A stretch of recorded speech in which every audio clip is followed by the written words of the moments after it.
Bob time.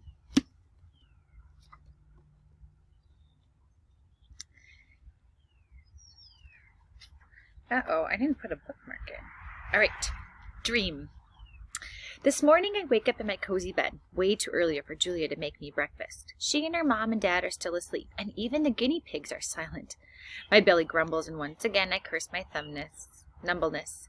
Humans are one big design flaw, the inferior noses, the inscrutable humdrum rumps, and don't get me started on their ahem order. But the posable thumb idea, yeah, that was a nice upgrade. The cans I would open, the doorknobs I would conquer. Anyways, I feel worried off. Worry's a waste of time, and if it doesn't fit with my tough guy act, but sometimes I can't seem to help myself. Before I wake up, I'd been dreaming about Ivan and Ruby and Stella. It wasn't a nice dream, a fun and run toe twitcher. Nope, this one was a nightmare. Bad one. Can you make a connection to this story? Can you think of a time you had a nightmare? How does it make you feel when you wake up? Fine to feel off, funky. We were swimming, all four of us, in a black, raging river. For some reason, I was in the lead, and I kept looking back, telling them I was going to save them. Me? Save them? 2 elephants and a gorilla? As I paddled like mad, their voices faded. I looked behind me, and they'd vanished. And then I heard it. A faint bark. That bark! I woke them. Like I always do, I did an all-over shake, trying to toss off the stench of the nightmare that clung to me like shampoo after a bath. I told myself to chill, get a grip, stop worrying about nothing, and yet some primitive part of my brain, the wolf in me maybe, is on edge. A lot can go wrong in a moment left to chance, the blink of an eye, the bounce of a bone. There are so many ways the world can find to fail you. The smell of a storm. By the time everyone else wakes up, I've calmed down, but the wind wasn't outside sure hasn't. It's an early fall Saturday, gusting with scraps of sun, clouds bouncing off of each other like bunnies in a basket, messages on the wind pouring in from everywhere, from dogs making their daily rounds, from feral cats, from anxious raccoons. Basically, everybody is asking the same thing. What is the deal with the weather today? I already know.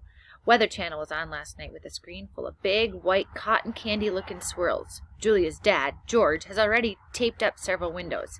Sarah, her mom, packed an emergency bag just in case we have to evacuate. So we'd learned about weather at the very beginning of 2nd grade.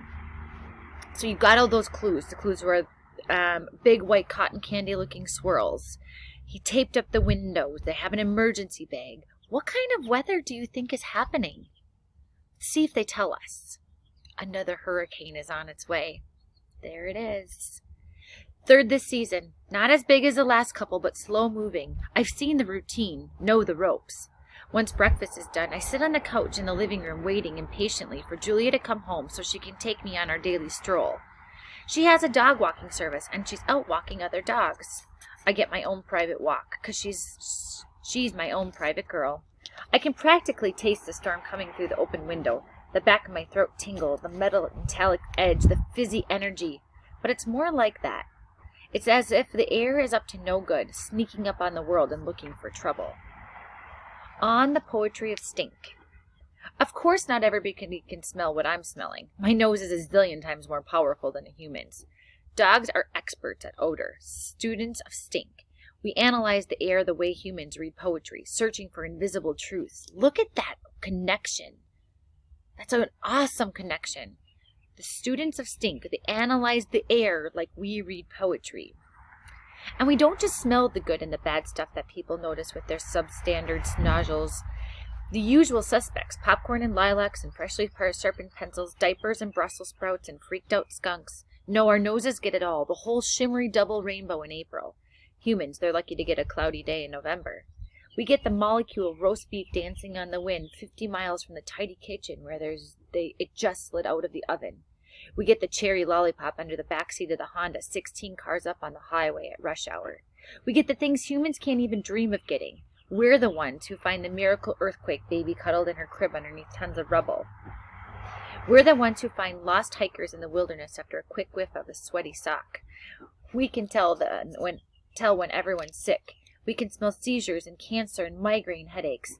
Try getting your guinea pig to do that. We smell feelings too. Sad has a sharp scent with an undertone of sweetness. Sad smells like being lost in the winter forest as the sun goes down. Wow, the type of words that Catherine Applegate is using to describe this. Boys and girls, I feel like I'm there with him. And happy? Happy is the best. But there's a touch of wistfulness around the edges. Happy smells like bacon ice cream served up in an expensive leather shoe. You're going to love every minute of it, but you know it won't last forever. The news. Sometimes when Julie and I go for walks, I'll break at a corner. Corners are the best for fresh news. And she'll tug and say, "Come on, Bob, there's nothing there." Oh, but there is. There's the thing about poop and pee. I get the humans are not into them. I see the bathroom doors shut tight, the embarrassed, downcast gazes. You guys are totally missing out. I mean, there's a whole lot of info hiding in your average pee mail. When dogs want to share the latest gossip, we just wait until nature calls. You'd be amazed what we can learn during a quick bathroom break. People read the news, check the TV, browse the web. I linger over a fire hydrant and inhale the whole wide world. My ears, by the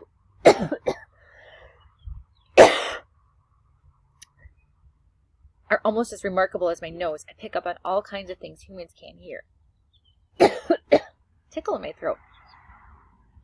What we do with our noses and our ears is kind of like taking a big old knot and loosening it up, separating up the strands, unbraiding things. People smell a reeking pile of trash in a dumpster. We smell a dollop of cream cheese, a hint of peanut butter, and a smattering of Fruit Loops. People hear the roar of a crowd in a stadium. We hear a strain of whiny 4-year-olds, a whisper of worried superfans, and the note of a grumpy hot dog vendor. Man, dogs are cool. Sorry, friends, I had to sneak away for a second. I had a bad tickle in my throat. Hopefully it's better. All right. Snickers. While I watch from my perch on the back of the couch, Julia passes by on the sidewalk. George asked her to keep her dog walking routine close to home in case the weather changes. She's wearing a shiny purple raincoat and leading 3 dogs, a goofy mutt named Winston, a timid dachshund named Oscar Mayer, and her Snickers. An old nemesis of mine, Snickers, is a fluffy white poodle with delusions of grandeur, a big snooty pain in the puffball. Ooh, that pooch drives me crazy.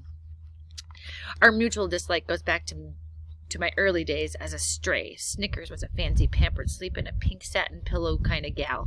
Her owner, Mac, ran the mall where I lived with Ivan and Ruby. That's where I first encountered Snickers. She teased me mercilessly, and beneath the fuzzy facade, I always suspected there was a little, spark there. Anyways, after all the mall closed down, Snickers being Snickers landed on her feet. Mac married an older widow lady with more money than sense, and she dotes on the ridiculous poodle. Mac's too lazy to walk Snickers himself, so she hired Julia to do it. "Looking good, Snick baby," I call through the open window, and she gives me her curled lip, squinty-eyed face, which, come to think of it, is pretty much how she always looks. As usual, Snickers is dressed to the max. She's wearing a pink poncho, a sparkly rain hat, and a teensy pink boots. Those boots were made for mucking, I add for a good measure. It feels good giving her some grief, but before I can really relish the moment, another annoying acquaintance of mine appears. Nutwit. Nutwit, the gray squirrel who lives in the live oak in our front lawn, jumps into a lower branch, looking at me with barely concealed pity. I hate pity, especially the barely concealed kind. "I don't know why you taunt her," he says. "You're hardly in position to talk, Bob. You are Snickers. Come over here to the window and say that. So you can, drool me to death?" "Are you aware that my best friend is a gorilla?" I ask. "You would make a fantastic ape chow dude." Nutwit reaches for a dangling acorn and yanks it free. "I thought gorillas were vegetarians." "Ivan eats termites," I say. "He might make an exception for you." "Face it, Bob, you're soft. You're one step away from your own pink rain boots." "He's got a point," says Minnie, one of the family's guinea pigs from her cage next to the TV. "No, he doesn't," says Moo, her cage mate. "Yes, he does," Minnie squeaks. "Doesn't. Minnie pauses. "Wait, you tricked me." The guinea pigs rarely agree on anything. Nutwit leaps over to the window ledge, acorn in paw, presses his tiny twitchy nose up to the screen. "You couldn't last a day out here, Bob. Some of us has to live by our wiles." "Hey, I lived in the street longer than you've been alive." Nutwit nibbles his acorn. "He's quite the prissy eater, whatever you say, Bob." "I say scram." "Fine, hint taken. Anyway, storm's en route. I should be stocking up on my nut stash while I can." Nutwit gives me a wise guy look. That's how we do it in the real world, he scampers off with an acrobatic flourish. Squirrels never do a simple jump with a quadruple flip backward cartwheel is an option. You're full of it, I say, as nobody in particular. You're full of it, says Minnie. Yes, we're extremely full of it, says Moo, and the popcorn is in agreement. Guinea pigs hop up and down when they're happy. It's called popcorning, and it's totally ridiculous. You're happy, wag your tail like a mammal. I'm not soft, I muttered, nosing my protruding belly.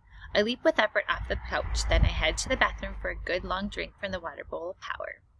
Friends, that's it for today. I hope you have a great May-Do and Music Day tomorrow. And your message from Mr. Brisky, I will see you bright and early on Monday. Bye, friends.